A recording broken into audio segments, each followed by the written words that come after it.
খালেদা জিয়ার শারীরিক অবস্থার সবশেষ খবর জানাতে রাজধানীর এভারকেয়ার হাসপাতাল থেকে যুক্ত হচ্ছেন জাওয়াদ মাহমুদ। জাওয়াদ, বিএনপি চেয়ারপারসনের শারীরিক অবস্থা নিয়ে কি তথ্য রয়েছে আপনার কাছে জানাবেন? আর এভারকেয়ারের সামনে আমরা জেনেছি যে নিরাপত্তা বাড়ানো হয়েছে, এ ব্যাপারে কি তথ্য আছে আপনার কাছে? লাইবা, আমি শুরুতেই যেটি আপনি জানতে চেয়েছেন, বেগম খালেদা জিয়ার শারীরিক অবস্থা মূলত গতকালকে নানান ধরনের ডালপালা মিলেছিল গুঞ্জনের। সেটি হচ্ছে বিএনপির ভাইস চেয়ারম্যান আহমেদ আজম খান, তিনি গতকাল বেগম খালেদা জিয়াকে দেখতে এসেছিলেন।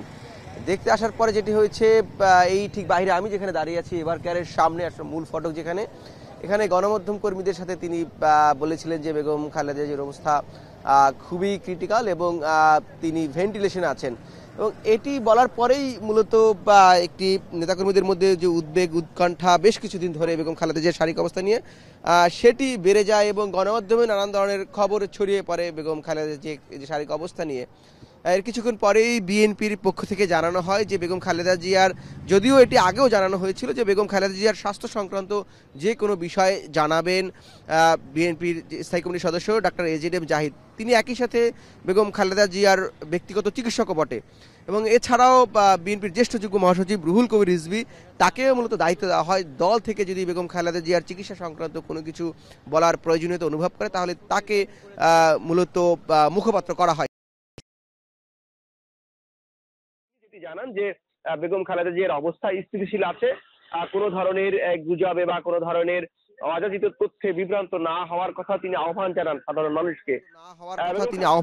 সাধারণ মানুষকে। বেগম খালেদা জিয়ার অবস্থা যেহেতু প্রতিদিন, এর আগের দিনে ডক্টর এজেডএম জাহিদ ব্যক্তিগত চিকিৎসক, তিনি গণমাধ্যমকে ব্রিফ করার কথা ছিল, কিন্তু গতকালকে সেটি আর করা হয়নি।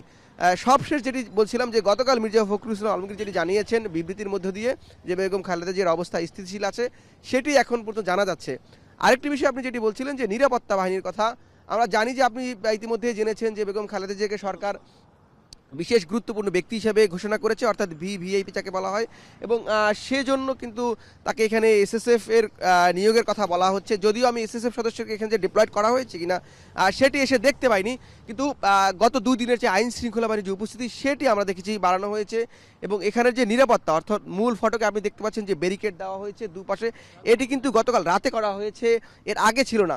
অর্থাৎ নিরাপত্তাটা কিন্তু জোরদার করা হয়েছে, যেটি বলছিলাম যে ভিভিআইপি ঘোষণা করার পরে মূলত এটি করা হয়েছে। এবং গতকাল মধ্যরাতে মূলত এই যে ব্যারিকেড সেগুলো দেওয়া হয়েছে, পুলিশ সদস্যদের সংখ্যাও এখানে বাড়ানো হয়েছে। এই ছিল এখন পর্যন্ত রাজধানীর এভারকেয়ার হাসপাতাল থেকে আমার কাছে সবশেষ লাইভা।